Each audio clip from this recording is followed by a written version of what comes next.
Hello and welcome to last week 12 for Introduction to Astrophysical Fluids. My name is Rohan and I'm a TA for this course. I'm a PhD student at ISC. So let's start today's lecture. Uh, as always, we will start with a uh,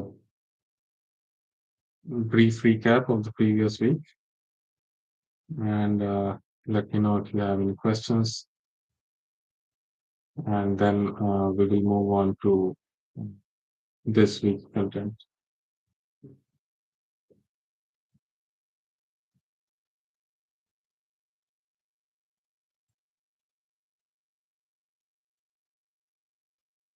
All right. So, okay. Right. So in the previous week, we were discussing about magnetohydrodynamics, and we talked about magnetohydrodynamic waves. So just like we had hydrodynamics waves, which propagated the speed of sound. So in MHD also we have waves, and which we derive by doing a linear analysis of the continuity equation, the momentum equation, and the uh, induction equation, along with the uh, equation of state.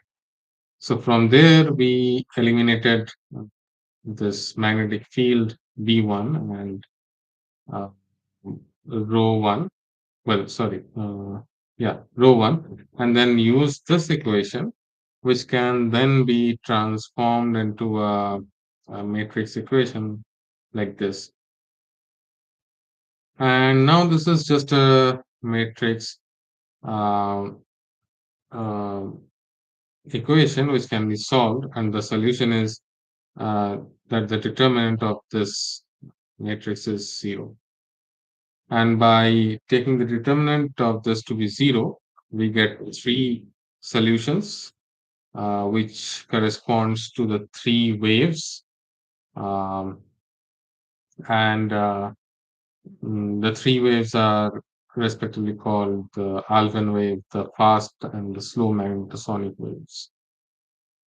Right. Then we did an analysis of different cases, uh, and how, and this is how the Alfvén magnetosonic and the slow and fast magnetosonic waves will vary according to theta, which is the angle between the wave vector and the magnetic field. And then we did an analysis on the eigenvectors, where we showed that the Alfvén waves would be transverse waves, whereas the fast and magnetosonic waves would be a combination of a longitudinal and transverse waves, and so on. After that, we discussed the condition of force free and force balanced equilibria, where we showed that in case of force free, so what will happen is, coming from this momentum balance equation, this term can be written as, uh, as uh, well, J cross B. This is the J cross B term, right? So del cross B is the J. And in steady state, the time derivative will be 0. And then you will be left with the gradient of P plus J cross. Uh, gradient of P plus the uh, magnetic pressure the magnetic tension, right? So, and now in absence of the, well, not in absence, but when the magnetic field is much higher than the gas pressure, we can assume that the magnetic force will dominate over the pressure force. So the magnetic force is given by J cross P and the pressure force is given by gradient of P. So if we neglect gradient of P, we're left with J cross P, which can be reduced down to this form, which just states that uh, alpha, which is a scalar function, and the magnetic field lines will be constant along this along constant alpha surfaces. So, for example, if we have a constant alpha surface like this, the magnetic fields will be wrapped around the surface like this, as shown in this figure. And this is what is seen in sun, especially in sunspots, where we have magnetic field lines, which are, as you can see from this diagram, they are spiraling around some surface, which are this constant alpha surfaces, and they are originating from one sunspot and then going into another sunspot. Right. So, similarly, in case of force balanced equilibria, here we do not uh, neglect the uh, neglect the pressure. Here we also take the pressure into account, and this equation would reduce down to something like this, where we only have the phi and the z component of magnetic field. And this is del rho. So this rho is the radial coordinate in the cylindrical coordinate system. And this is P plus the magnetic pressure, whereas this term is the magnetic tension term, B dot del B term, if you remember. Right. So this equation will reduce down to something like this. And then we showed that in case when you have a purely toroidal field, that is B phi, in that case, this will lead to something which is called a Z pinch, which means that you will have the current in the Z direction, which is held by a bundle of magnetic fields, which are in the phi direction. On the other hand, if we have the magnetic field completely in the Z direction, then it will be something called a phi pinch, and it leads to magnetic fields in the Z direction and currents in the phi direction, which are holding the magnetic fields together. And in this case, you'd also have some magnetic fields uh, outside the plasma column, because you see from this equation, if you see the magnetic field to be completely in that direction, then P plus Bz square by 2 mu naught will be constant, right? And if that has to be constant outside this plasma column, the pressure vanishes. So there should be some external magnetic field, uh, which should be equal to P plus Bz square by 2 mu naught inside. And then we discussed interchange instability, which also shows that, that if you have a plasma column which is held by a magnetic field, then if you perturb the column, it will give rise to currents which will be uh, non-uniform, because the lower part of this perturbation will hold a larger plasma column, and therefore the current will be larger at the bottom and smaller at the top. And this will give rise to separation of charges, which will give rise to electric fields. And finally, the electric fields will give rise to E cross B drift force. And these forces will be in such a direction that at the bottom crest, it will be in the downward direction, and the top part, it will be in the upward direction, and therefore it will try to increase or enhance the instability, um, and the instability will grow. And similarly, this is what is called a sausage pinch instability, which again is a interchange instability, where we showed that if we interchange magnetic fluxes between two regions, this is the kind of instability that will give. And then and the system will be unstable if we have if we have magnetic field lines which are concave towards the plasma, right? So we derived this and said that, in this case, where if you have, um, you know, higher fluxes in the wider regions and you have lower fluxes in smaller regions, then that will give rise to pinch instability. And after some time, this uh, sausage pinch instability, and which after some time will, lead to breakage of this part of the plasma from this part, right? And hence the name pinch instabilities. After that, we moved on to turbulence, where we showed uh, that where we talked about 1 point and 2 point statistics, and talked about so first we also talked about the Reynolds decomposition, which is about, so whenever you have some velocity of the fluid, the velocity of the fluid can be broken down into two parts.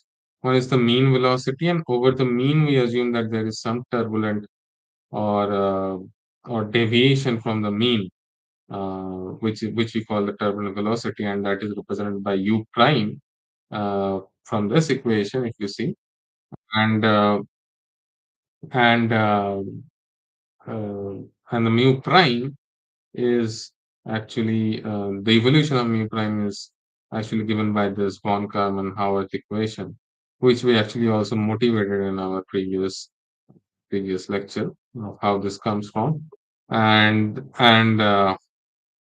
this equation, the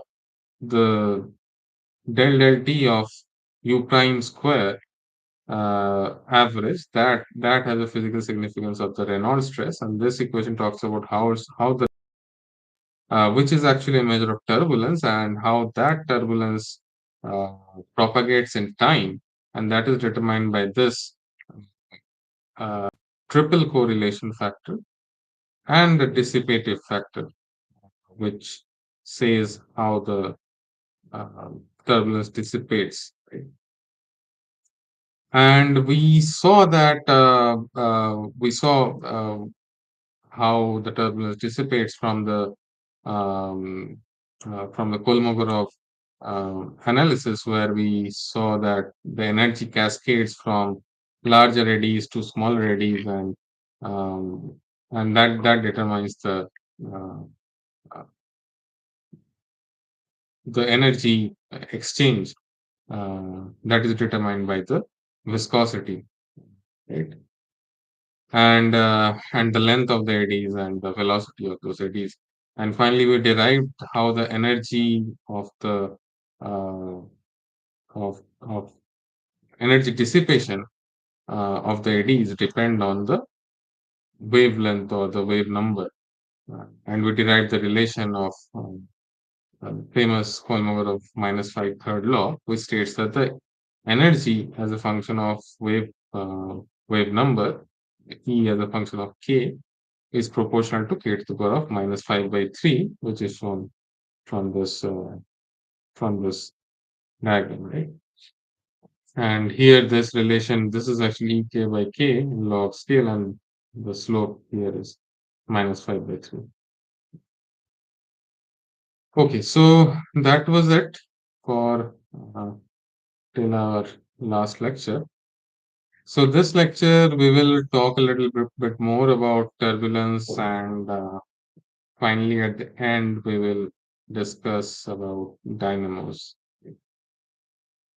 and then maybe uh, at the end we'll discuss something about what are the current uh,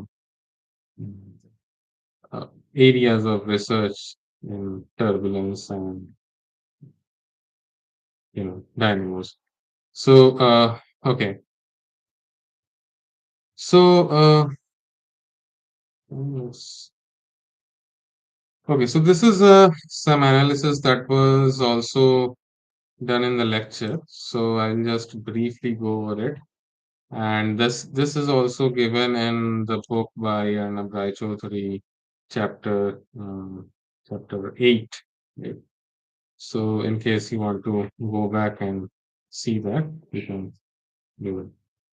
So Right. So here we say that x is integration of VL dt, right? So VL is the speed of uh, the velocity of the fluid that gives rise to turbulence. And here we look at the double point correlation, which is x squared t, and that can be defined as this expression integration dt and then integration d tau VLT dot VL tau, okay, and average over that. Now uh, here is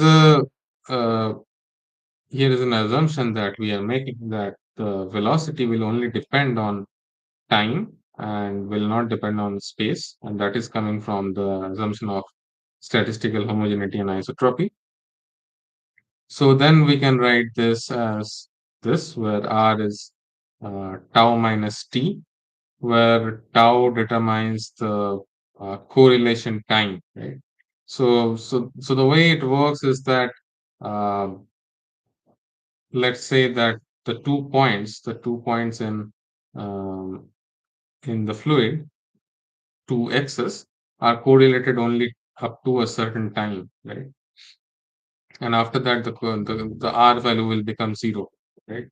And up to which it is correlated, only that time the r value would be some non-zero values. So similarly, from this expression, we can substitute this and we can write this like this, right? And as I said that the R value is only one up to um, up to a certain time, right? Which we call the correlation time. And if you do that and integrate over this, so from here, from this integration, you will get t, and from another mm, from this integration, you will get another factor of t. So there will be two powers of t, right? And finally you will get x squared t equals to v squared t squared. Now what we do is we actually uh, integrate this correlation time from minus infinity to infinity, right? But anyways, like uh, as I said, the RT will be one only up to a certain time, the correlation time. After that, it will be zero, and we define this quantity to be dt, and we'll see what physically dt means in our next analysis, and then this will reduce down to 60 dt. So it just says that the correlation between 2 points in the fluid is uh, proportional to the time, and there is some factor associated with it, and Uh, and at this point of time, we propose that this factor has something to do with the diffusion uh, coefficient uh, of the eddies or the turbulence, right? So then we write down the diffusion equation and we uh, calculate the uh, uh, average of x square, and we get this relation. And then from this equation, so this is by definition, this is the average definition of average of a quantity. And from this equation, what we do is we integrate this equation. We do a volume integration of this equation. So del del t of r square n 4 pi r square dr. And similarly, this is the Laplacian in spherical coordinates, right? And this turns out to be this, and this turns out to be this side. Okay.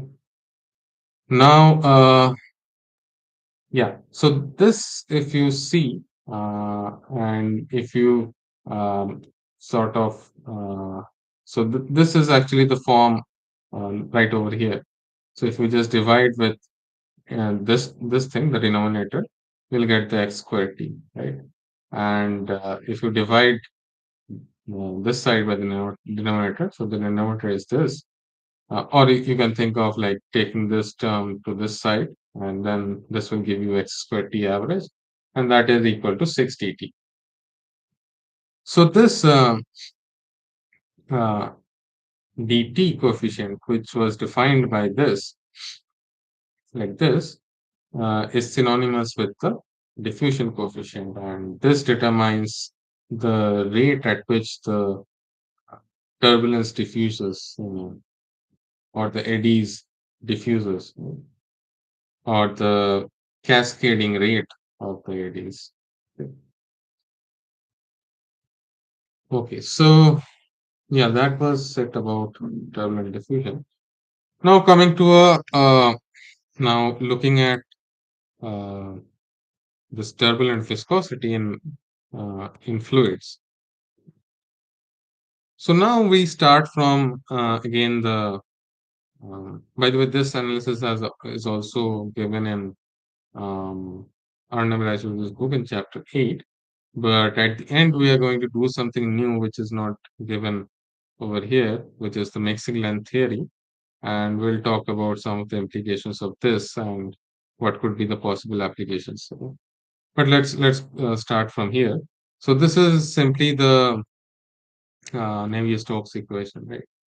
And what we do is we just perturb the Navier-Stokes equation, and by using Reynolds decomposition, which is simply Vi is Vi bar plus the perturbation, right? Similarly for P and F, we do it, right? Now, the question is uh, uh, the mean fluctuations, right? So the mean fluctuations will always vanish, right? As we have earlier discussed, right? And the linear terms, they also vanish. So if you see Vi bar with Vi tilde, so tilde is a fluctuation part. So here the prime is represented as tilde.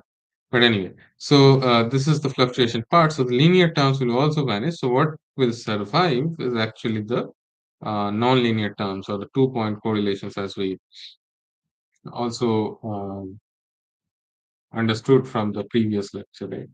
Now, if we just use this relation and this term, so this term is what is the most important term, and we'll see why. And this term will reduce down to something like this, right? So if you see, so this is the linear term. So this is a term of the form of Vi bar and Vj prime bar, right? So these kind of terms. So they will vanish, and you'll be left with this thing, right? So, and thus by putting these perturbations into this equation, we will get this equation. And the Reynolds stress, as I said, is proportional to the 2-point correlation, which is actually this term in this equation. Right. So, so this is a important equation in the sense that people has done a lot of research on this and there are a lot of papers and even very recent ones as well. And and at the end, I will also show you that uh, I have done some analysis using simulations of accretion disk and how we can apply this equation to understand the uh, rate of uh, uh, momentum flux transport in such accretion disk. So here it is talking about the linear momentum. So this term inside this bracket is the linear momentum, right? And this term talks about how the linear momentum is transported um, in time, right? And that is dependent on the Reynolds stress, right?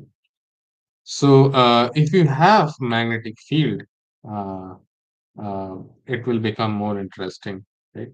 In that case, you will not only have Reynolds stress, you will also have something called the Maxwell stress, which is similar to uh, similar to this term, but it will have fluctuations of the magnetic field as well. So we will see briefly at the end how I have taken care of the Maxwell stress and how that can be applied to some real systems or like accretion tests.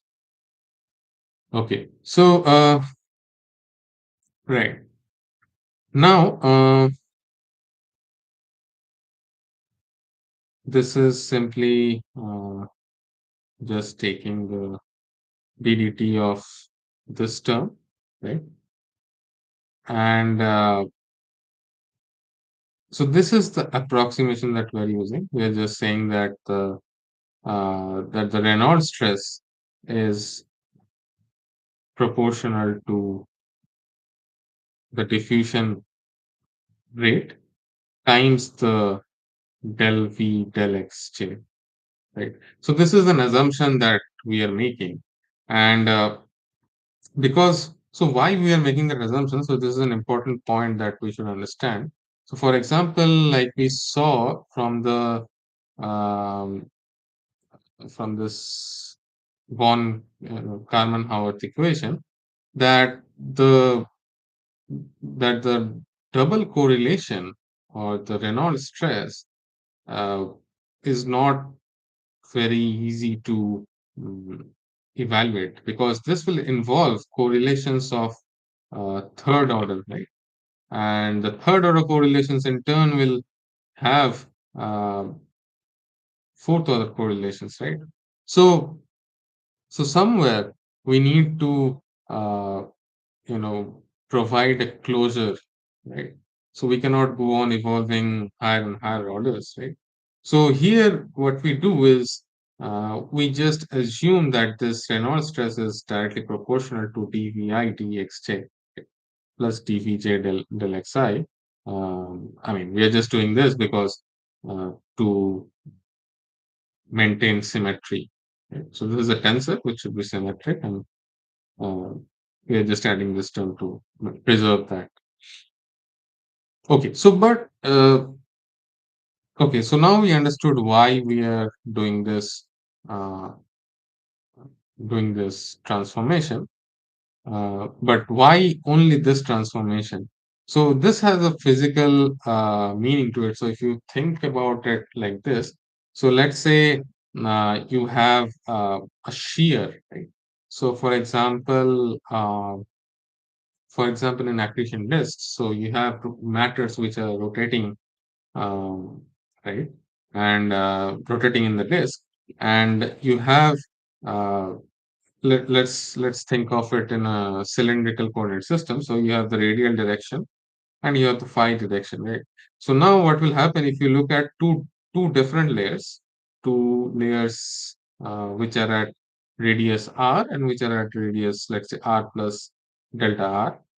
So those two layers are moving uh, with each other, but they have slightly different velocities, right?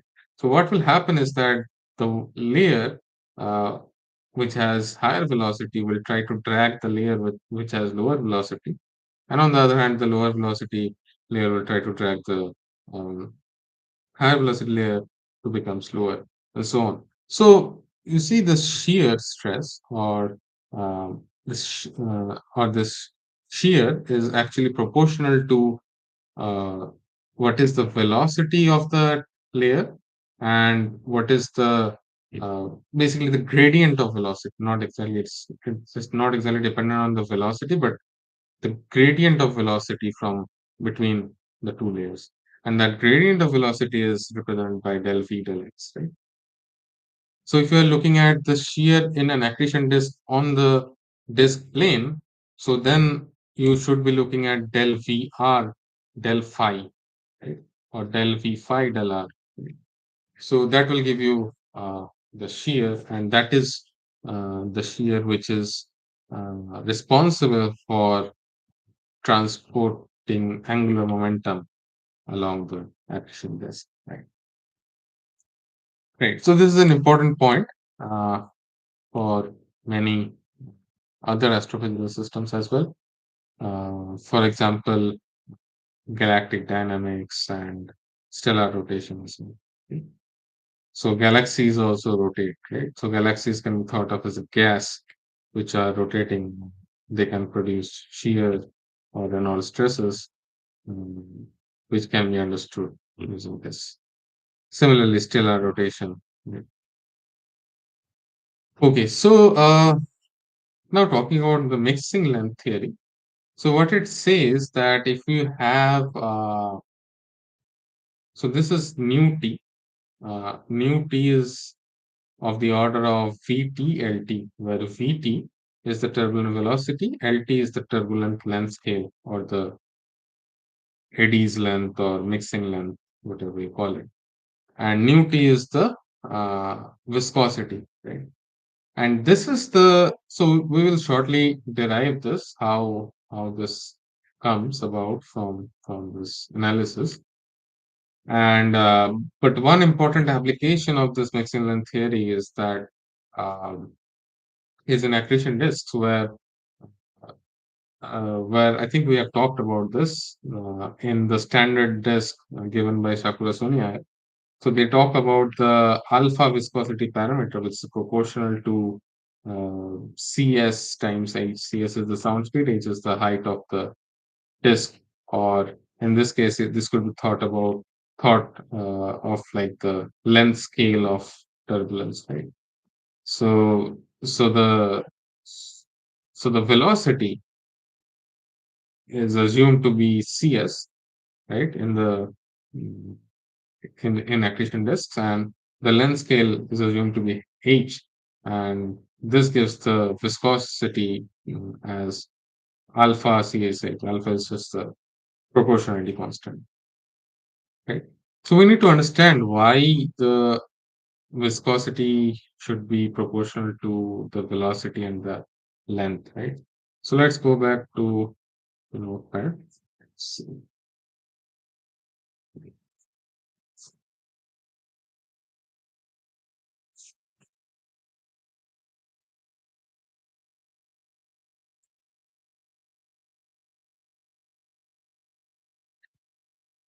Okay, so what we will do is first,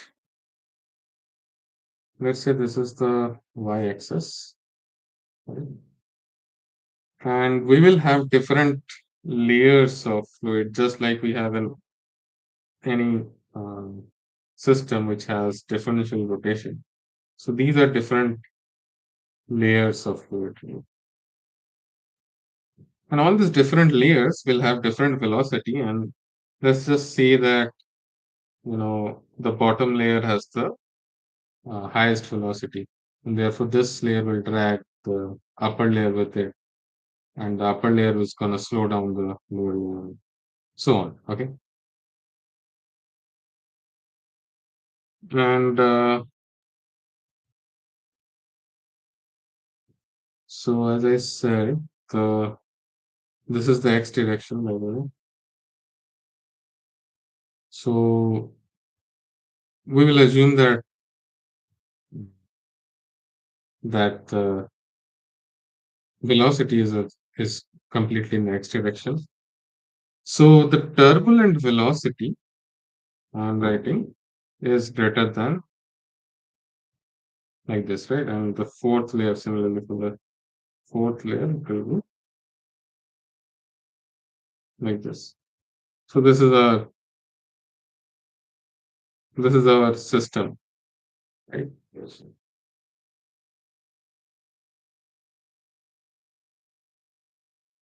So so what will happen if you see in uh, this system, as I said, let's say in layer three.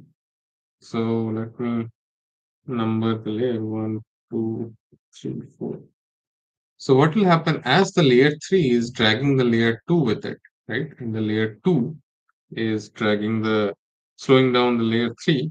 So there could this possibility of some formation of eddy like this from layer three to layer two, whose length we can say it's Lm, right? Which is the mixing length.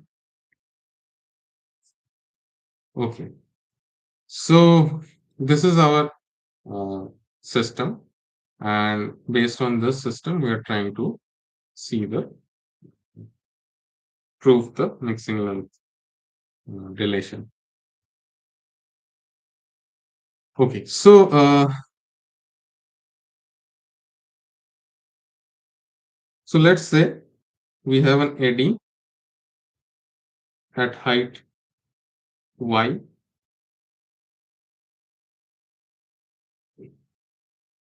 which moves upward by Lm, the mixing. So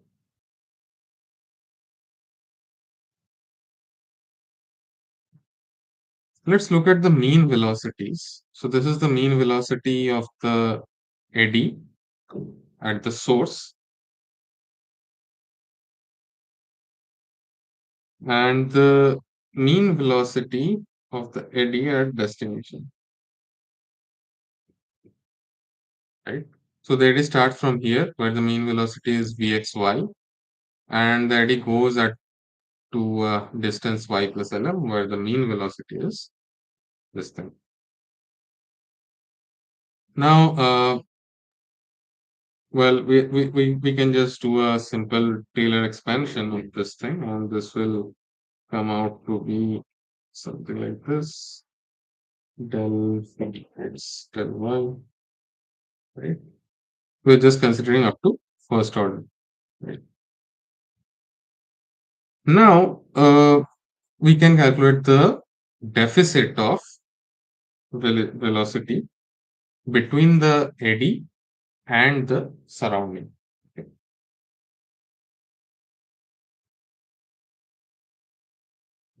So deficit is given like Vx tilde, which is Vxy minus Vxy plus N, right? So this was the uh, source point of the eddy, and we're assuming that the eddy also has a velocity which was at the source, and then we just moved this eddy to a higher point where the velocity is different, and the deficit in velocity is given like this, which is Lm del Px del y.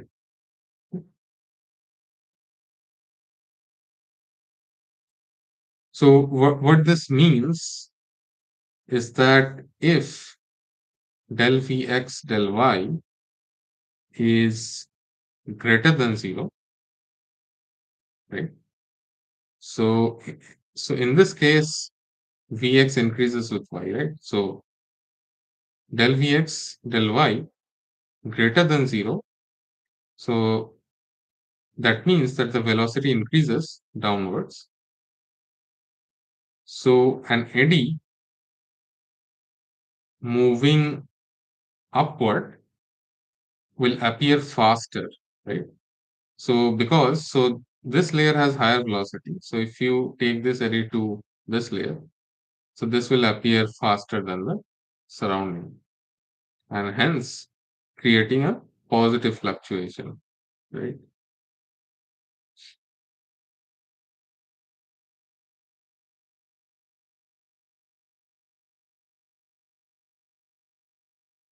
So I think I have taken the y-axis to be incorrect. So let's say y increases upward. Okay. So in that case, del Vx del y will be negative, and an eddy moving upward will create a positive fluctuation. Yeah. So Vx will be um, Vx will be positive. Yeah, you can also look at it if the y is downwards, but anyway. So right. So since the eddy is moving upward, so Lm is positive, right? If we take this convention, okay. So if we take this convention that the y-axis is upwards, so then Lm is positive as the eddy is moving upwards, and Lm is positive, del Vx del y is negative, and so negative negative will be positive. So this will create a positive fluctuation. Right? Okay, so now let's see.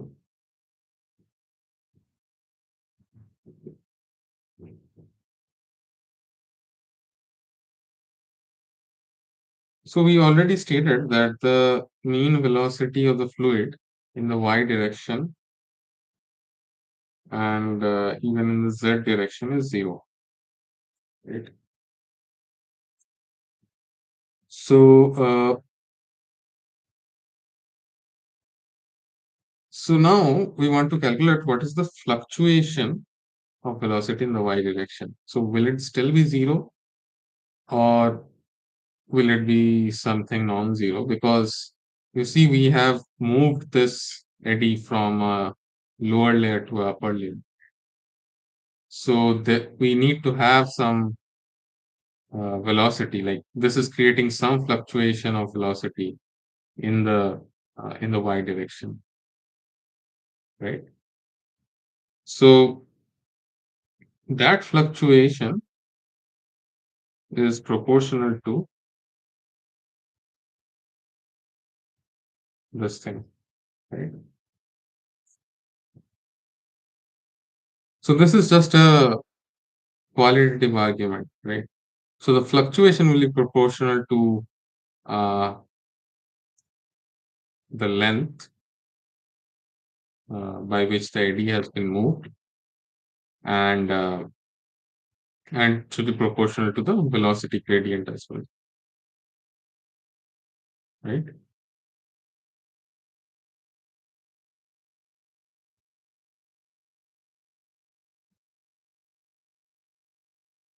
Okay.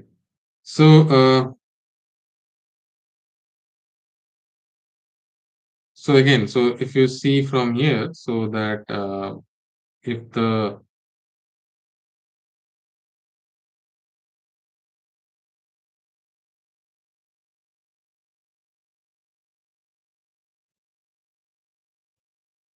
okay, so after this we can directly calculate the Reynolds stress, right?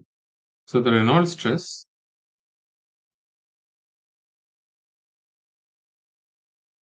Rij, or in this case Rxy, it can directly be Vx tilde Vy tilde average, and this is the Vx tilde, this is the Vy tilde, right? And the product will give you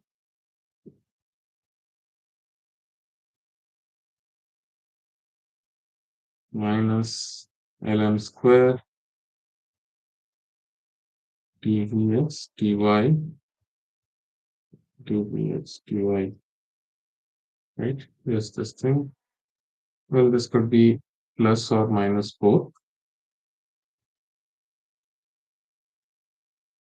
but let's not worry about the sign for now. Okay. Now, if you remember the hypothesis that we used over here, right? So the Vx tilde Vy tilde average is proportional to del Vx del Y, right? And along with some diffusion constant, which is actually the viscosity term, right? Or the viscosity constant. So, so the assumption was that minus mu t is del Vx del Y. So now, if you just compare these two equations, you will get mu t ln square del Vx del Y. Okay. So this is what is going on over here, and now just doing, you know, uh, taking y to be of the order of Lm, right? So we can just say that mu t is proportional to the mixing length, because one factor of the Lm will cancel with dy times the velocity.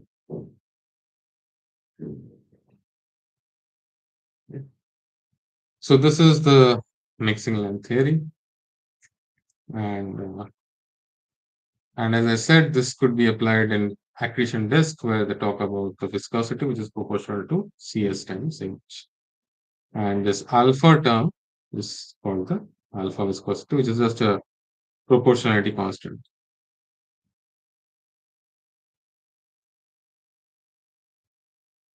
Okay, let me know if you have any questions.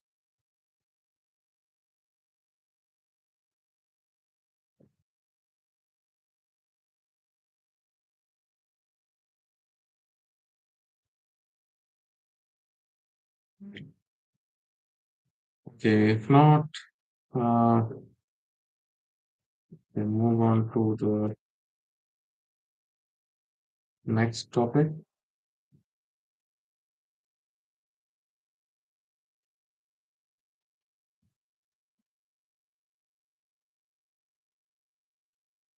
Okay.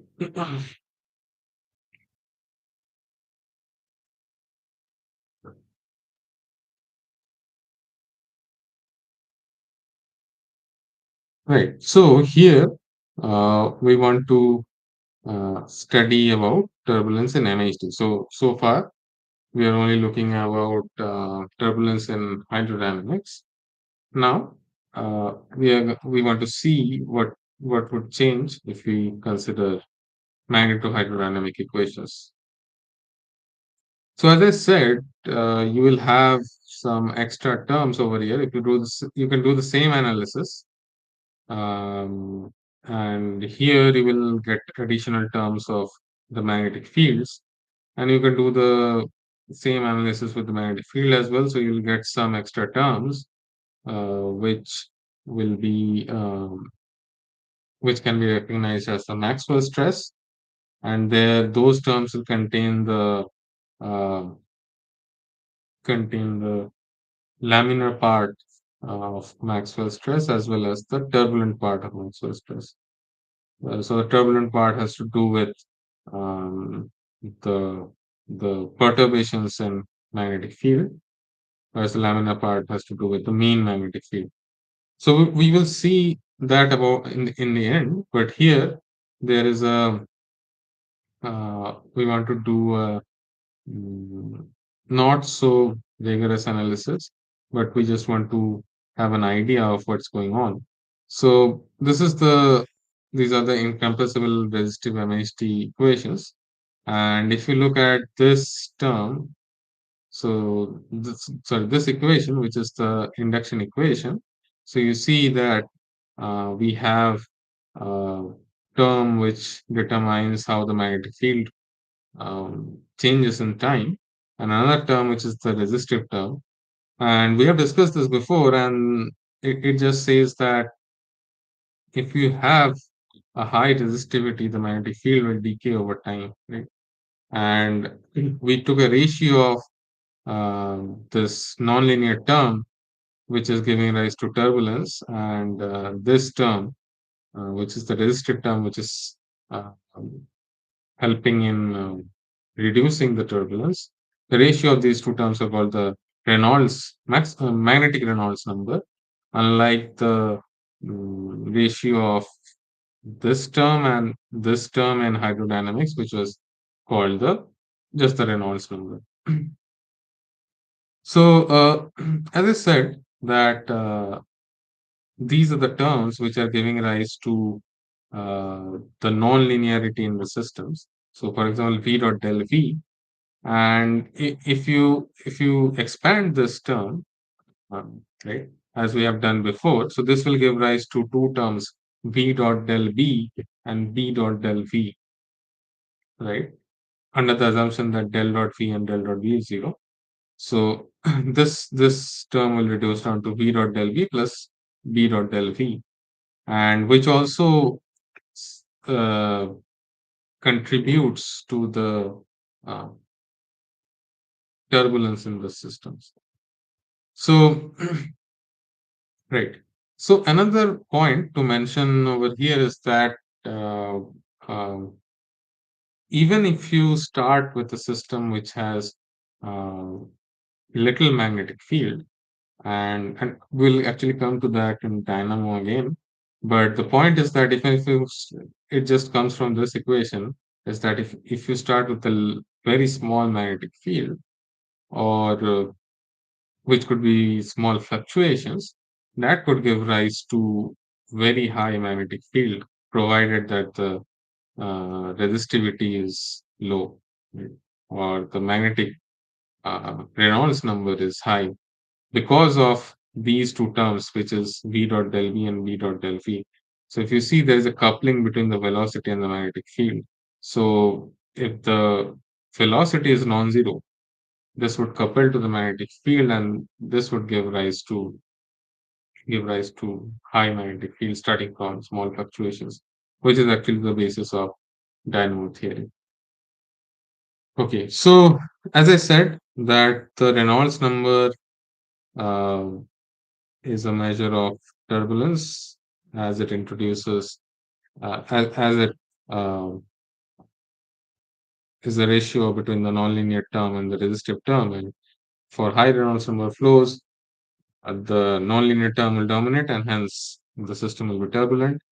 Similarly, for magnetic Reynolds number, for high magnetic Reynolds number flows, the dissipation would be uh, minimal, and the turbulence will dominate due to the nonlinearity. Okay, so the coupling between the uh, we saw the coupling between the magnetic field and the velocity, right? So similarly, if we go to the SSR variables, so we had just derived this uh, SSR equation. So there is a coupling between the z plus and the z minus, right? So which we also um, visualize. So z plus was the wave mode that was propagating along the Alfvén wave, z minus is, well, along the magnetic field, and z minus is the one propagating in the opposite direction. And we saw that, you know, there is the Z plus mode is coupled with the is actually advected by the Z minus mode, and vice versa. Right? And if we write the same equation with a mean field B naught, right? So this is how the equation will reduce down to. And again, we will have a nonlinear term and a dissipation term, which is coming from this del square z plus and z minus. So from here also we can see how the energy, uh, so z plus square and z minus square is proportional to the energy of the z plus and z minus modes. So whether the energy of these modes will dissipate, or uh, this will be turbulent, depending on which term dominates, whether the nonlinear term dominates or the dissipation term dominates. Right. So uh, I guess that was it. And now again, so in the previous lecture, we had seen how the what was the energy cascade time scale, right? Which was inversely proportional to the velocity of the eddies, right? And um, and we also looked at the spectrum, right? And the famous Kolmogorov minus 5/3 law, right? From over here. So we want to understand what will be the similar uh, uh, cascading time scale if we have uh, an MHD fluid, right? So how will the energy associated with the Z plus and Z minus mode will change, and what should be the time scale and what should be the energy? And it turns out that the time scale is proportional to TL square by tau Alfvén, right, which is given as 1 by B naught. Right. So we will derive this shortly. But another thing to note from here is that um, in case of the MHD, which is known as the Eroshnikov-Kraichhan phenomenology, so IK. So Kolmogorov versus IK. So in Kolmogorov, you have minus 5/3 law, So in ik we'll have minus 3 by 2. So we will derive both the um, cascading time scale as well as the proportionality, because this was not done in the lecture. So I thought maybe it's it's important to derive them. Sure. So see.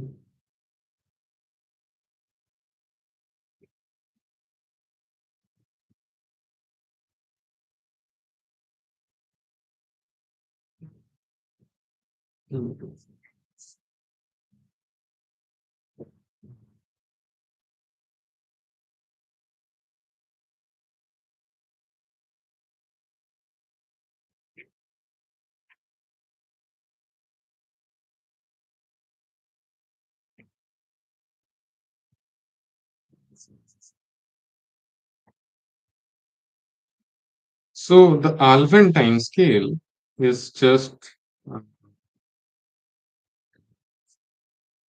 uh, just inversely proportional to the Alfvén velocity. So it is the time scale by which the the Alfvén wave is propagating.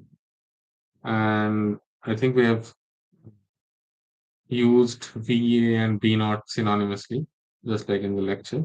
So so let me just write down what is this. This is the magnetic field divided by mu naught rho. Okay. Right. So these two are same thing. Now we come to the governing equation, which we get from the LSSR variables.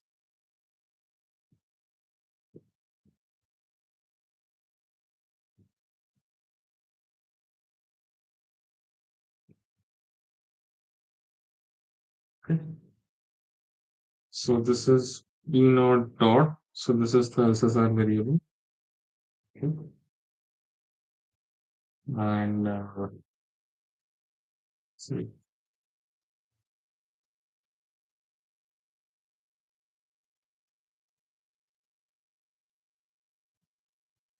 So this is neglecting the dissipation. Okay. So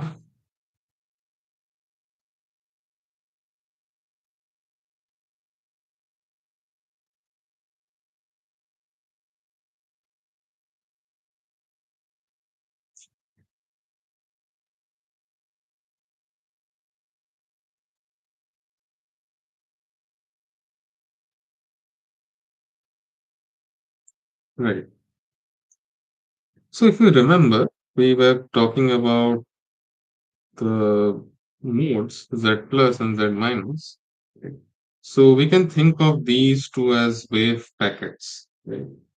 So these should be some packets of waves, right, which are traveling in opposite directions, and and the Alfvén time scale is actually the time scale at which this will collide. So this is just the physical significance of the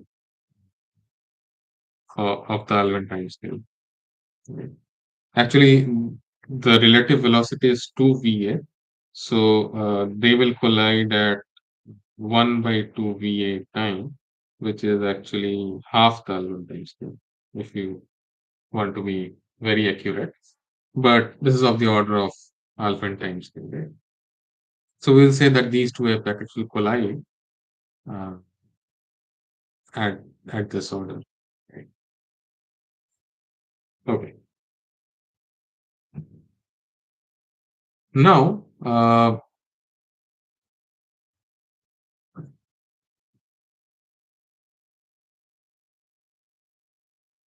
now we want to see during uh, during tau AL time, there will be one collision, right? Now we want to see, so this is the effect of collision. Uh, Now we want to see what is the effect of this nonlinear term, right?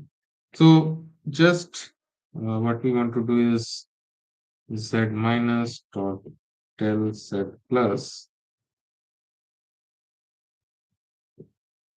is proportional to by L,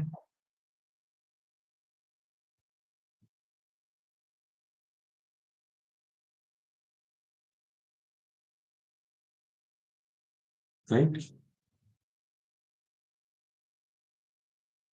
So let's do one thing. Instead of doing this 1 by VA, let's do L by VA. So where L is the length of the eddy or where the turbulence is taking place.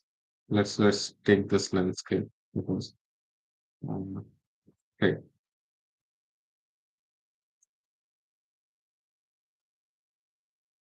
Now we want to see what is the change in this wave mode Z plus during one Alfvén time scale. Right? So delta Z plus it's Z square by L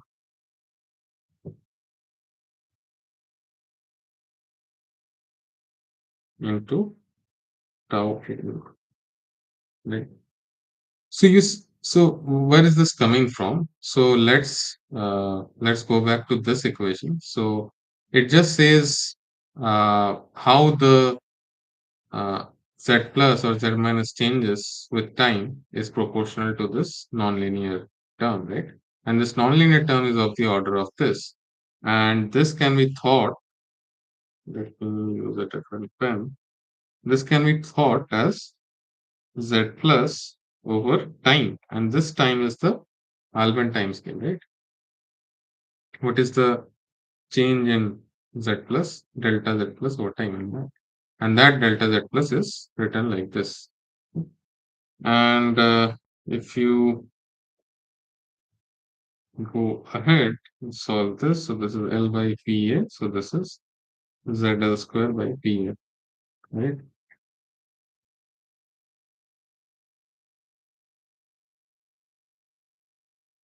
So the change in the wave mode or this wave packet energy over an Alfvén time scale is given like this. So you can also see the fractional change, which is given like this, which is proportional to ZL by PA. Right? And if you have very strong magnetic field, so in that case, VA would be much greater than ZL, and therefore the change will be very small. So it just says that if you have strong magnetic field, the change in the energy modes will be very small over an Alfvén time scale, like after one collision. Now we want to see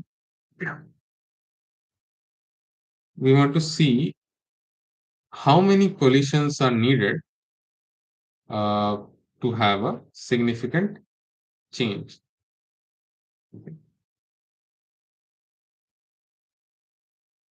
Because we want the energy to cascade, right?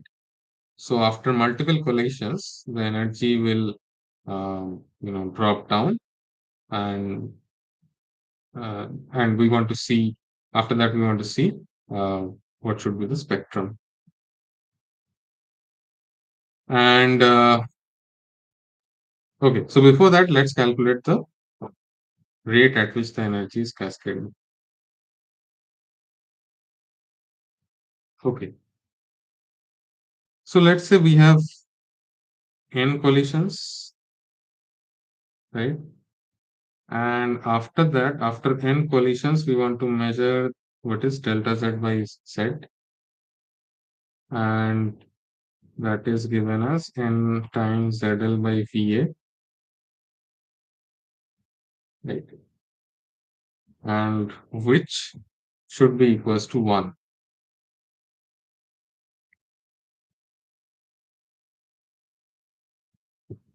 So which should be equals to 1 because we want to have a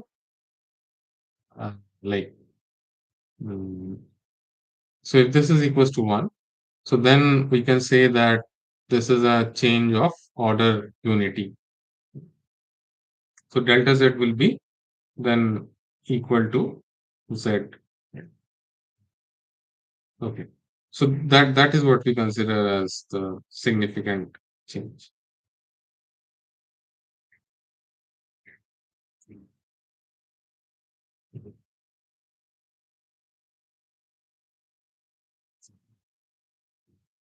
So here is one assumption that that IK theory talks about. So here it just states that they consider that random this collisions between these wave packets are random and uncorrelated,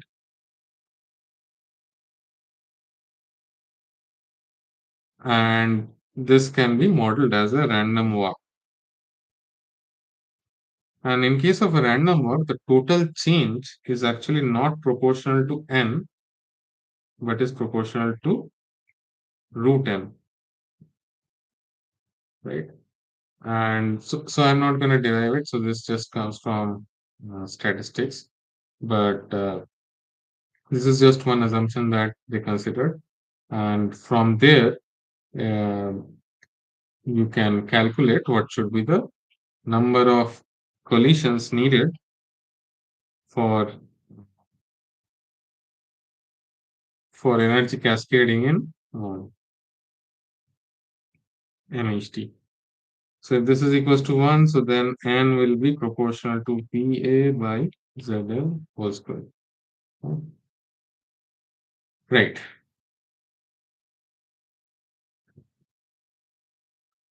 Now we calculate the total time for n collisions. So what should be the total time?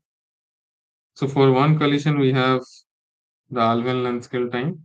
So for n collisions, we'll have this much time, so which is proportional to VA times L by ZL square, because tau AL is L by VA. So one VA will cancel, and this will be this.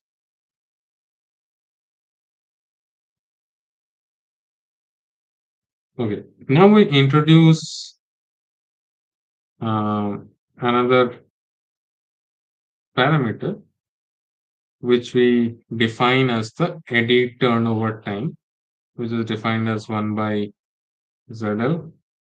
So this is called the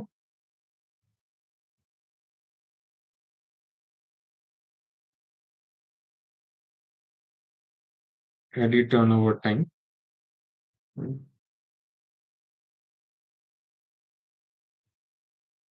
Or actually L by ZL. So ZL has dimensions of velocity, right? So it is V plus this V naught. Okay. So this is dimensions of velocity. So this just says that, yeah, so L by V. So this is dimensions of time. So which is called the eddy turnover time. Okay. Uh, so this is so this can be thought of as some eddy velocity, right? And this is the time over which that eddy velocity will change. So in that sense, it's the eddy turnover time. And from here, we can write uh, the total time, which we call as tau ml. Well, let me write it.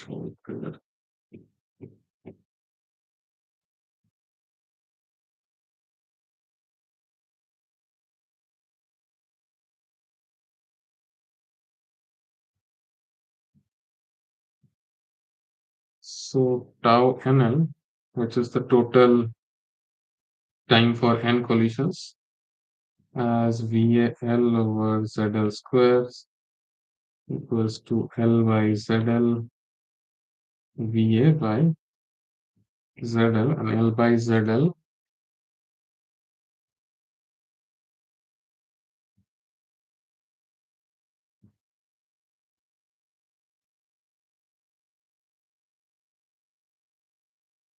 L by ZL can be written as tau L times VA by ZL, right?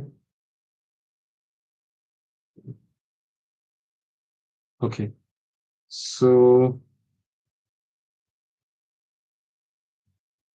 finally we can write this.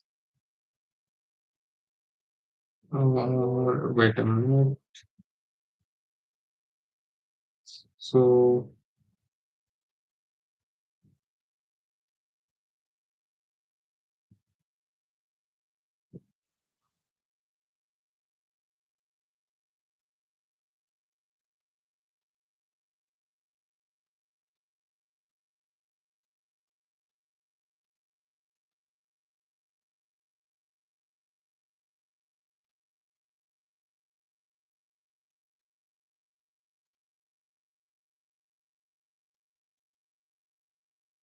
ZL square VA times VA, which is L squared ZL square,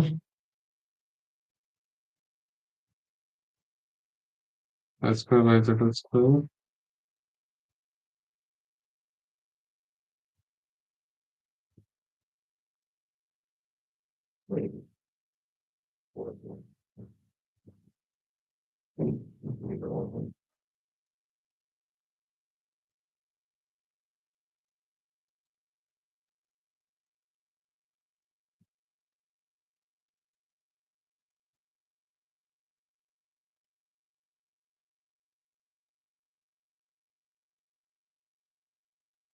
Or let me just look at it here. Let's look at TL square, tau L square by tau L. So this will be L by ZL whole square. What is tau L? L by VA. Right. So this will turn out to be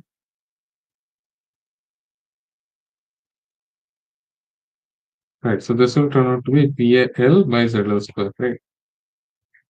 Yeah. I think this is. So if we do tau L square, which is L by ZL whole square, by tau Alfvén, which is L by VA.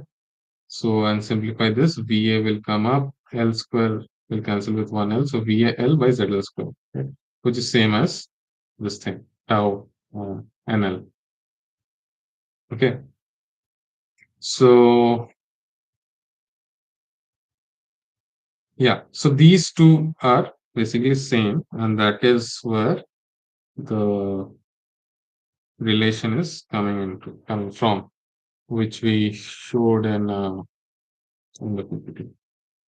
So here the transfer time is dependent on the eddy turnover time, which is tau L square by tau alpha. Okay.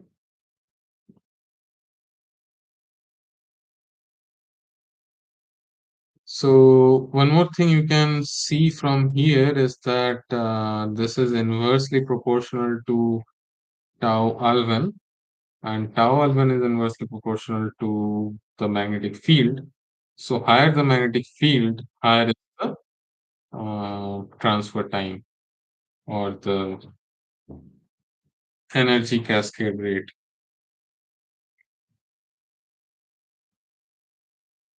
Okay, so yeah, that's right. Now, okay, now we have to show that the spectrum is proportional to k to the power of minus 3 by 2, right? Okay, let's go back.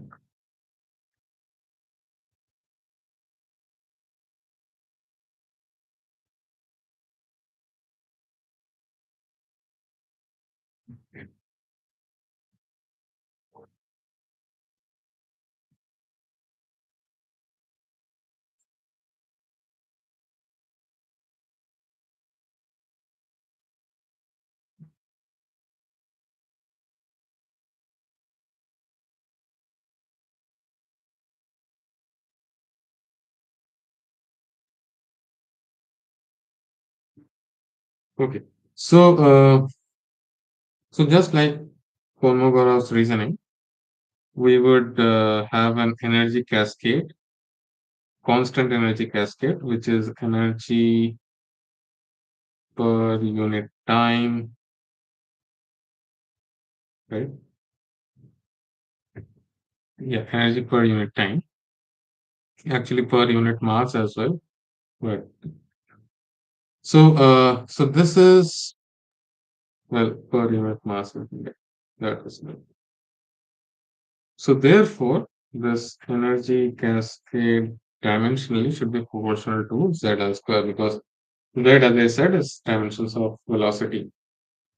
So this was the same argument that we had when we were deriving the Kolmogorov's energy cascade rate, right? Now, so this is the energy. Now the energy cascade rate is proportional to the energy by tau, right? The time scale, which we already derived. So this will be ZL square by tau NL. And if you remember, we derived the tau NL for n collisions to be VAL over ZL square. Okay, so now the energy cascade rate would be ZL square by VAL by ZL square, which is ZL to the power of 4 by VAL. Right? So VA is proportional magnetic field, higher is the magnetic field strength, uh, lower is the energy cascade rate, and hence more time it will take to dissipate, right? So tau NL is larger. So it matches with our expectations. Now, what we are going to do is, so this is as far as the energy cascade rate is concerned. Now, for the spectrum, we would do a similar analysis that we had done earlier. So we had said that integration over EK dk is proportional to V square, right? So similarly, instead of P, here we have Z, right? So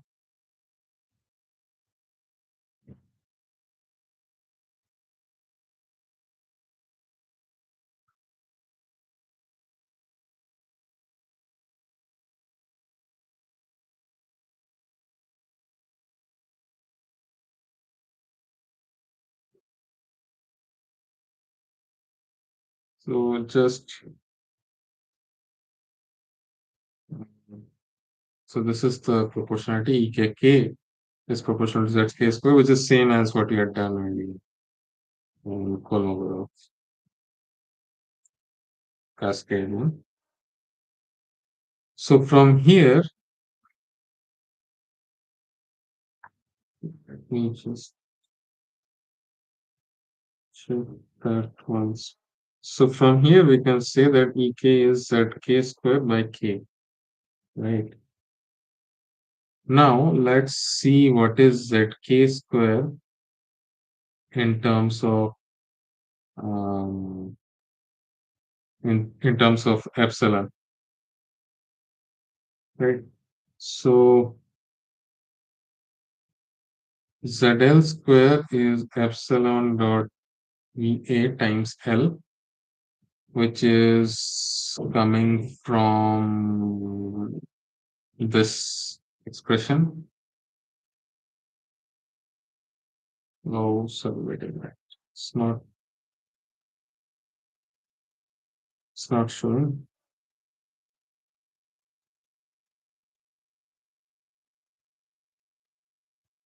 Let me restart it.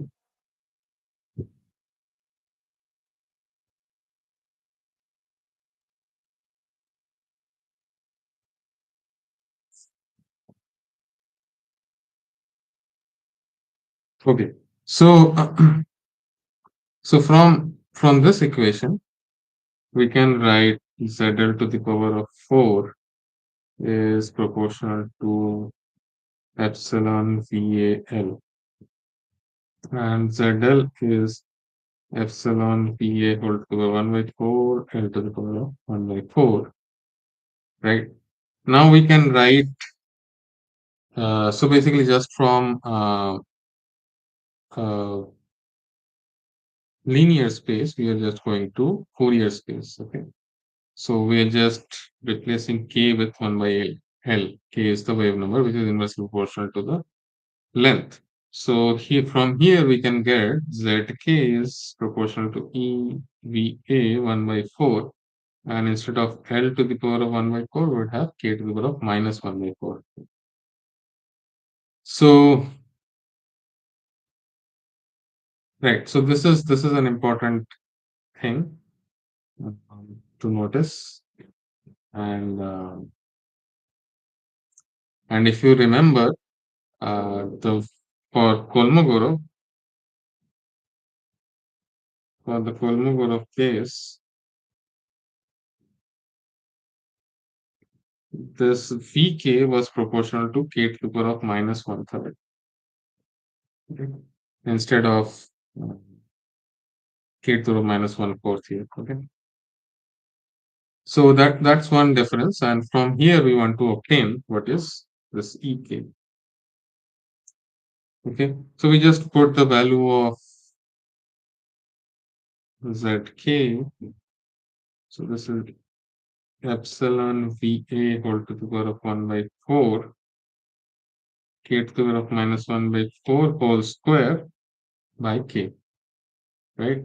So all this 1 by 4 will become half, right? And so you will have epsilon Va whole to the power of half, and you will have k to the power of minus half, and then there's k to the power of minus 1 from here. So that will be k to the power of minus 3 by 2, right? And that is exactly uh, where the difference is compared to the Kolmogorov case. Right? So we have derived the spectral relation as well. Okay. Right.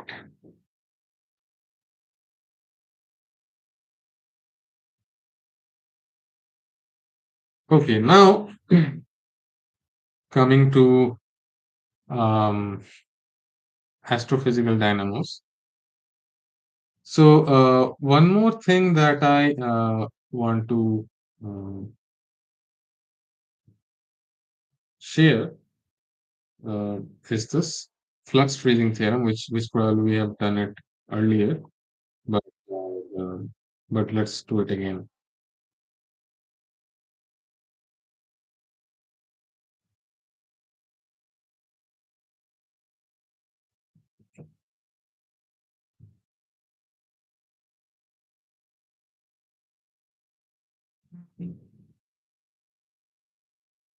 So well, let me go.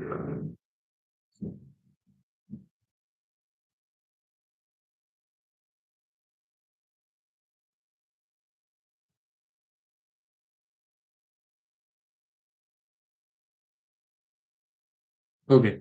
So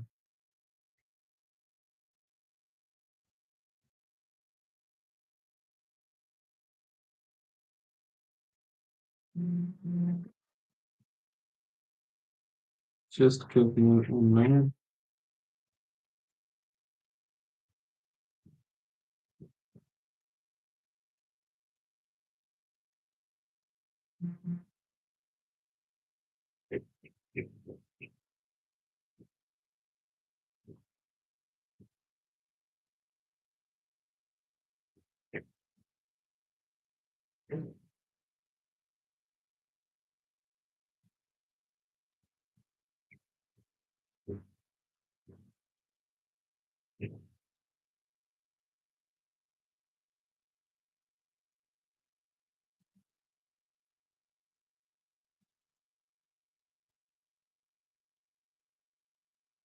Right.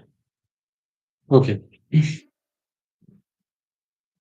So I think we have derived this theorem before as well. So what it states is that uh, so in case of a non-resistive fluid where the eta is zero, so in that case, whenever you have a flux that is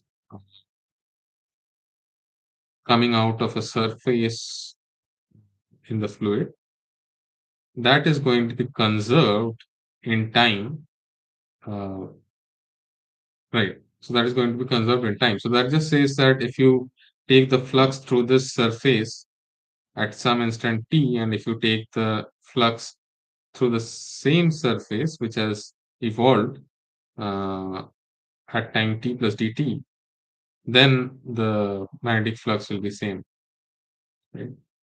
And this has very deep consequences of in astrophysics. So let's just prove it once more in case we haven't done it. So let's just say, so let's just make some space over here. Okay.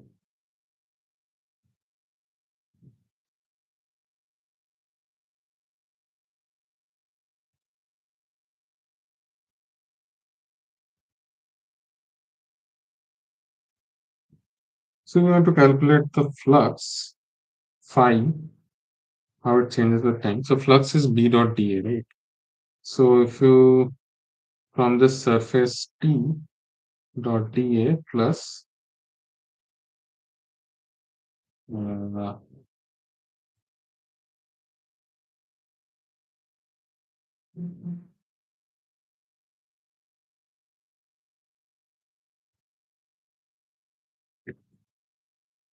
d dot ddt of dA. Right? So first, okay. Flux is B dot dA. So del phi del t will be del t of B dot dA. So it will del t b dot b, del b del t and B dot ddt of dA, right? And we can write this term as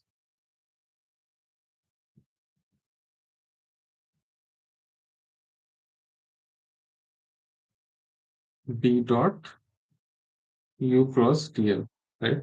So how? So let's see this image, right? So we want to calculate uh, the ddt of dA. So how the surface changes over time, right?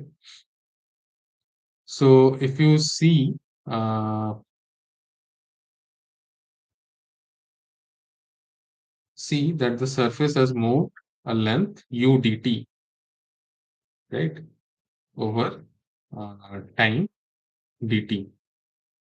So this is the provided the velocity of the surface is u, so the surface will move a distance u dt over time dl. So therefore, sorry, over time dt, and therefore the area of the surface would be u dt times dl, right?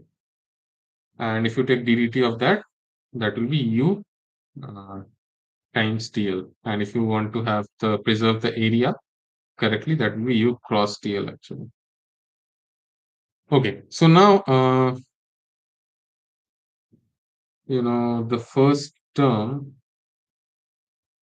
will remain as is del v del t dot dA. Second term, what we can do is, so this is just an identity. B dot u cross dl is equal to dl dot b cross u. Right? And now just uh, applying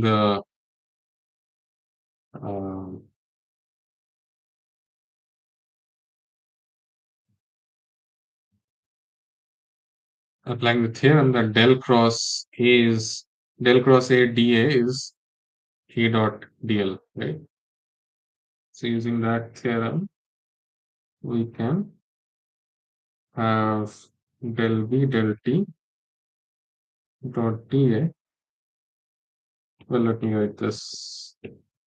So using that theorem, we can write this as del cross U cross P, actually minus del cross U cross P integration over surface dot dA. Right? So this will finally become del cross U cross P dot dA. And as we know that this is the induction equation without the diffusion term. So the flux is conserved through that surface. Okay, so right now,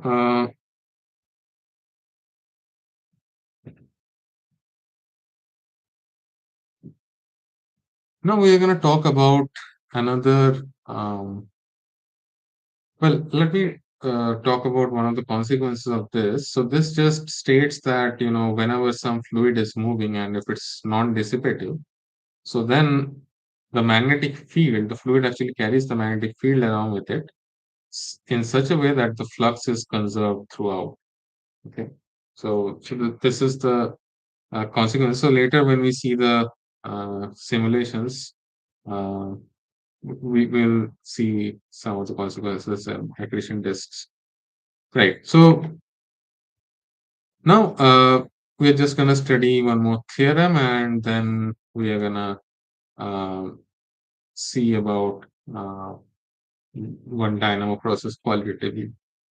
So, okay, so before going into the theorem, so let me just say, so this theorem applies only when there is no dissipation, right? So there is no dissipation of magnetic field, and magnetic field is carried uh, in such a way that the flux is constant. What if the dissipation term dominates, right? And instead of the nonlinear term. So in that case, the equation will be del B del T equals to this lambda is same as eta, which is the resistivity, eta del square B. So the dissipation time scale, so if you just do an order of magnitude calculation, so this is B by tau is equals to eta B by L square, right? So B will cancel, L square uh, eta by L square is 1 by tau. So tau will be L square by eta. So this will give you the uh, time over which the magnetic field will dissipate. And as you can see that if the resistivity is very high, then the dissipation time scale will be very low because the resistivity will uh, accelerate the dissipation of magnetic field. So magnetic field will die away very quickly. Okay. So now we have studied both the cases, one without dissipation, one with dissipation. Now there is a theorem which states that no axisymmetric magnetic field can be maintained through a self-sustaining dynamo action by an axially symmetric current. Right. So we will see that why this cannot be possible just in a moment. But what is happening is basically this case, right? So the dissipation in such a system will be very high, such that the magnetic field dissipates. So that is actually what is going on. So to prove this theorem, we just uh, we just take an axis symmetric magnetic field, right, and an axis symmetric current, and we will see if the magnetic field is sustained or not, right? And if it's not sustained, then it proves this theorem. So let's take a very general form of the magnetic field and the current as well. So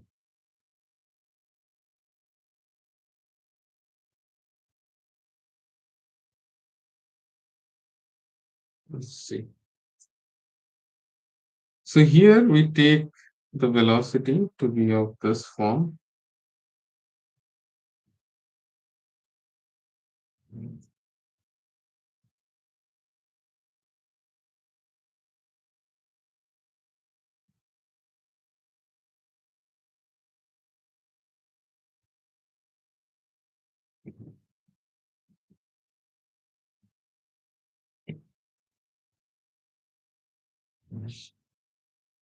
Okay. So, right. So before we go into uh, the detail, let me just clarify one thing, which is the poloidal and the toroidal fields or velocities, right? So, so I will later give an example as well in this, and show in the simulation. So there also it will be relevant. So let's say you have a black hole and there is some accretion happening, right? So what is happening is that this is the disk. So I'm just looking at a 2D cross section of the system, right? So this is a torus which is getting accreted to the black hole, right? And after some time, uh, the torus will go on accreting like this, right? So the torus is nothing but just a matter which is being accreted into the black hole, right? So this is what is happening, and as the matter is getting dragged into the black hole, right, uh, there is some magnetic field which is with the, let me draw the magnetic field with some different line, maybe blue. So there are some magnetic field uh, lines which are associated with the. Let me see what's happening.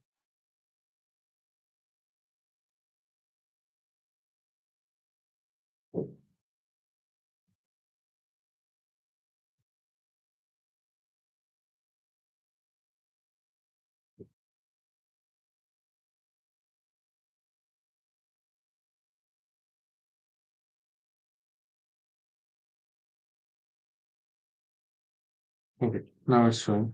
So there are some magnetic fields which are associated with the matter, which I have shown in blue over there. Okay. So now what will happen as the matter is getting accreted? As I said, that due to the uh, flux freezing, well, we are considering ideal MHD, that is no dissipation, zero resistivity. Due to flux freezing, this magnetic field will also accrete, right? Considering that the magnetic flux remains constant. Now, if you can visualize or you can imagine, right, that at a larger distance from the black hole, the the area is much larger, but as the matter is getting accreted, the surface area is equivalent to the area of the black hole, which is very much smaller, right? So, if the flux has to remain constant, the magnetic field value should increase near the black hole, right? And as the magnetic fields are getting accreted, you know, with the matter as it flows in, the magnetic field, uh, you know, increases in intensity and it coils around the black hole like this. I think you might have seen this schematic figure earlier, and it coils around the black hole like this, and uh, and these are the magnetic field lines which are responsible for producing these jets from this from this accretion systems, right? And these magnetic field lines can have both poloidal and toroidal components. So what do I mean by poloidal and toroidal? So this is the poloidal angle, well, poloidal direction, I would say. Right? And the toroidal direction is basically the like the the azimuthal direction. Okay. So the phi direction in this case, while the poloidal direction is the r and the theta direction. Okay. And the toroidal direction is the direction in the plane or the azimuthal direction, and if you can visualize, right?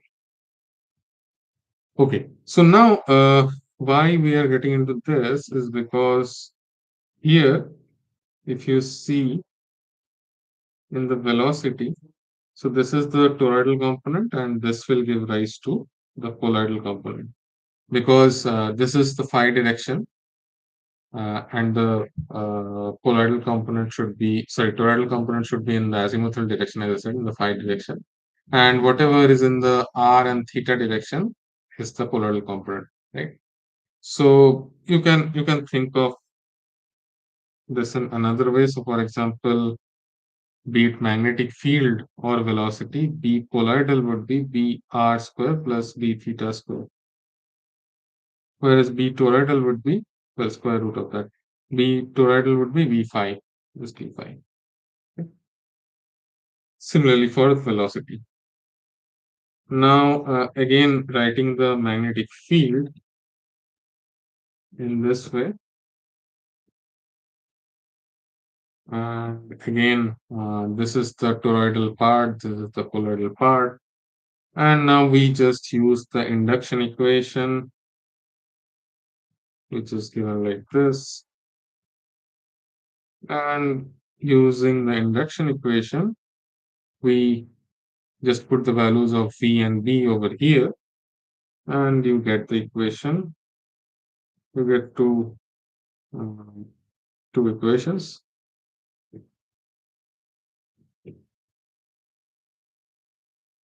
One for the poloidal component, one for the uh, toroidal component, right? And this is how the two equations would look like.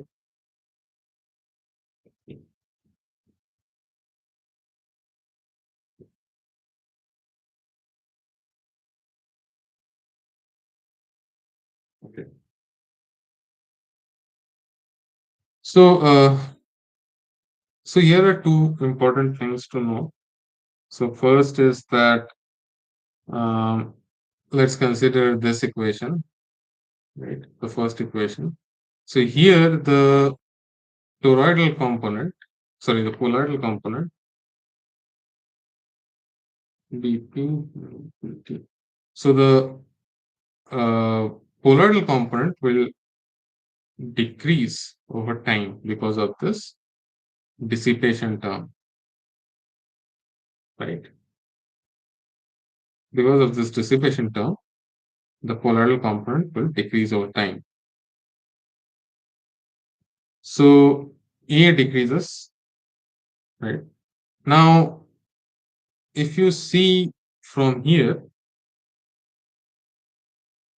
from this equation, you can see also there is a dissipation term which decreases uh, the the toroidal component. So B is proportional to the toroidal component, which also decreases due to this term, right? So, right.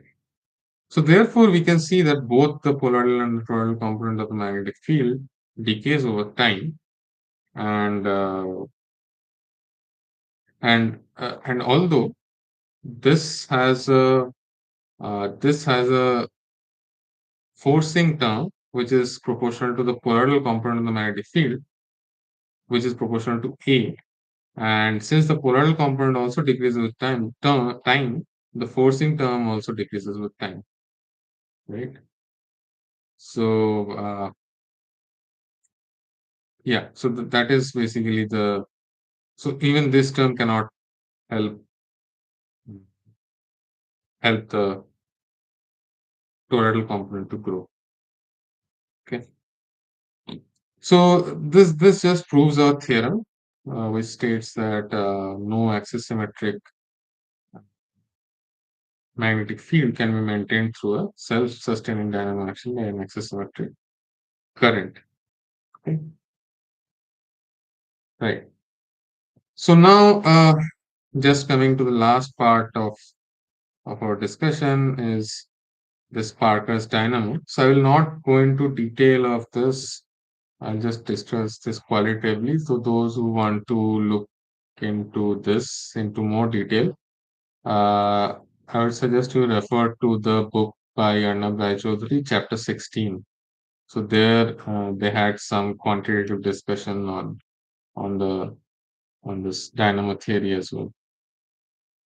So please look into that as well. But here, what I'm just saying that this is the basic description of a dynamo, where you have this magnetic field lines, which uh, which gets dissipated into smaller and smaller loops, right? And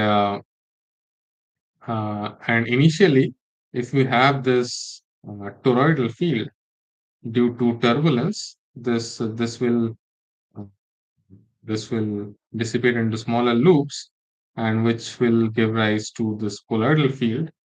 And then again, the poloidal field due to differential rotation will give rise to the toroidal field. So it just says that, which I was mentioning earlier. So from this equation, from the induction equation, if you see, so even if you start the system with zero magnetic field, but there could be some small scale fluctuations of the magnetic field which would grow in time, right? And because of this v dot del b and v dot del v term, so the velocity will drive this dynamo, which will give rise to magnetic fields. Right? And the reason it is called dynamo is because the mechanical energy is being converted into electromagnetic energy. Right?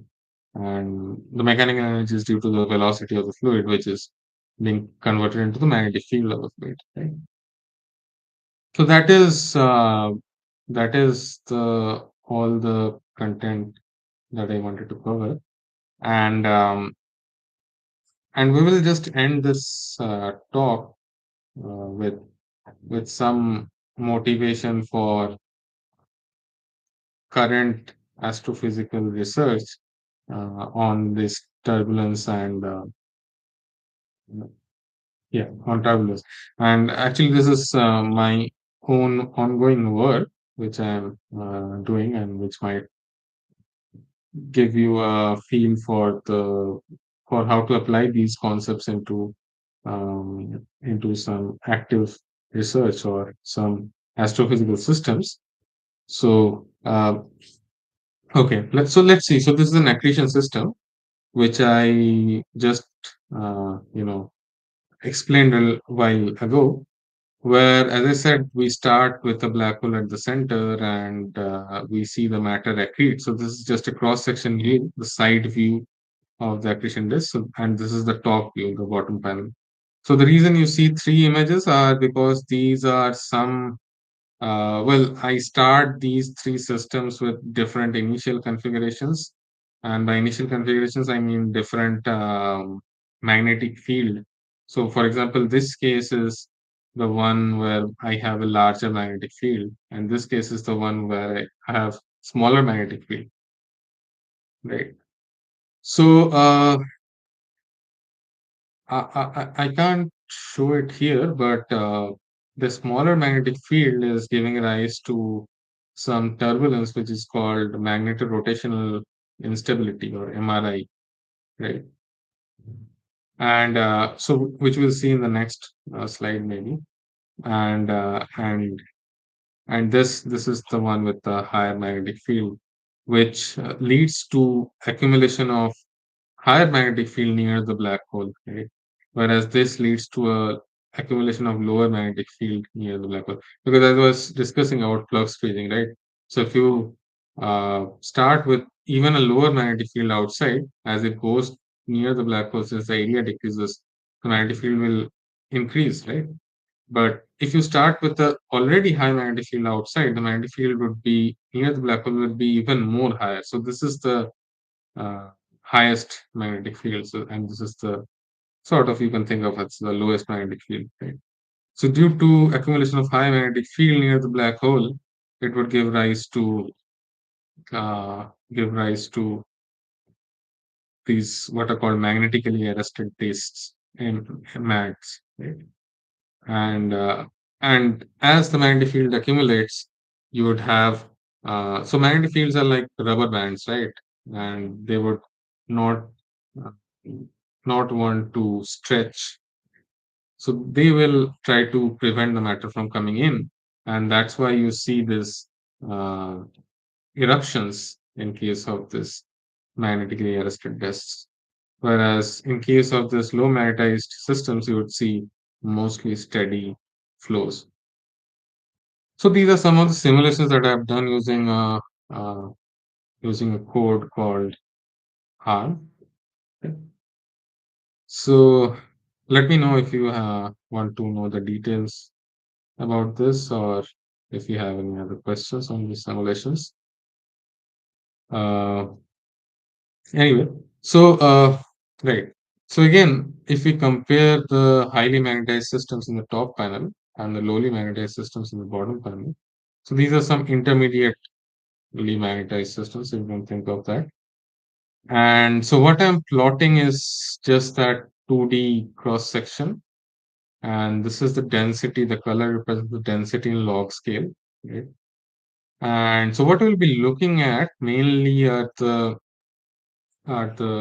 uh, different kind of stresses, right, which are giving rise to torques in this case. So if you remember, we talked about the Reynolds stress, right? So for example, if we look at this equation, the Reynolds stress is giving rise to change in linear momentum, right? So similarly, if we multiply this equation with uh, R, this will give rise to so r cross mv. So this will be the angular momentum. And what we are trying to see is what are the stresses that are giving rise to a change in the angular momentum of the system, right? So angular momentum is j dot, right? And this is so let's just think of this as some total stress, right? Which is due to the rho is the density, internal energy, and the magnetic field. And this is the magnetic shear BI/B5. And this is what we call as the advective stress. So if you remember, we had the Reynolds stress as UI tilde, U phi tilde, right? So tilde is just the turbulent part, right? So if you just subtract, so this is the Reynolds stress, by the way. So if you just subtract the total average minus the individual averages, so this is just coming from this formula. So this one. So if you just so this is the total average minus the individual average, will give you the Reynolds stress, right? So this is just that. So total average minus the individual average. Whereas the individual average, if we do, so that is known as the advective stress. Sorry, not stress. Advective part of the angular momentum flux. And the total stress is basically the Maxwell stress and the Reynolds stress. And the Maxwell stress, as I was saying, is the total stress due to the magnetic shear, right?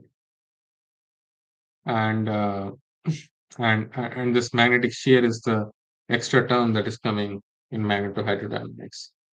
And uh,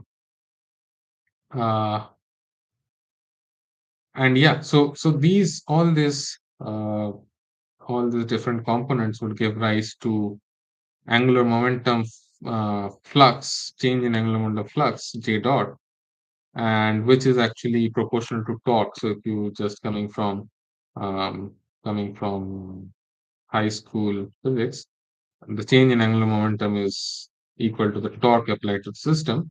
So in this accretion systems, this streamlines that you see and the arrows are the directions in which these torques are applied. So this is the total torque. If you see in the disk region, the torque is applied in the inward direction, whereas as you go outward, like I mean at extreme polar angles, So you see there is outward transport of angular momentum, which are um, which forms this jets which are coming from this jets which we saw in this accretion system, right?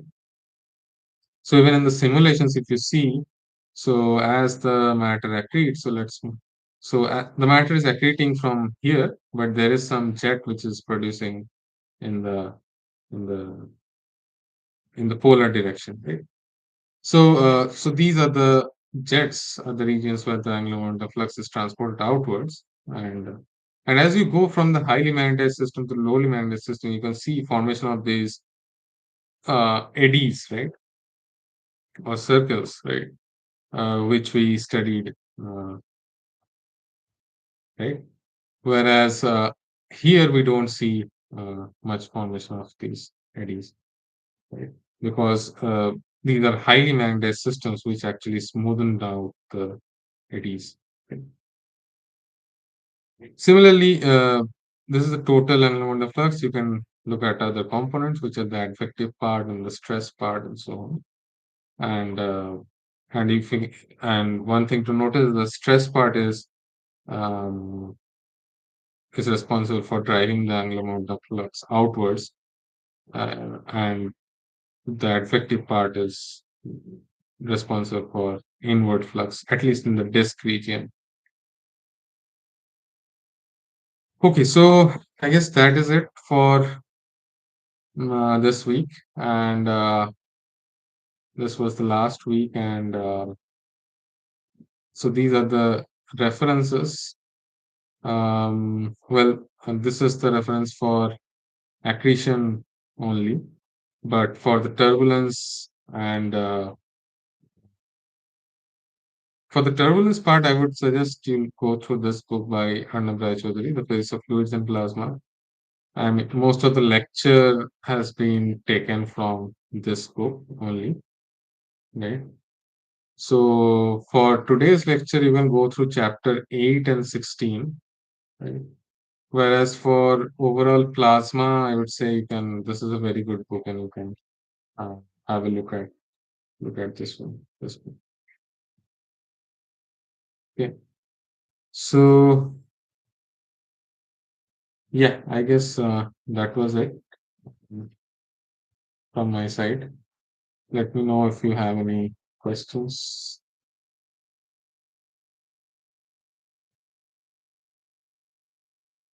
Well, if you don't have any questions now, you can always you know post a comment on the video or something. Maybe we will get back to you.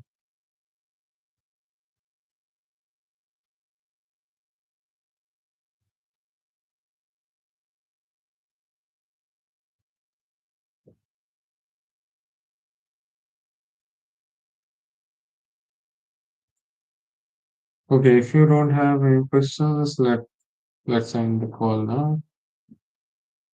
And um,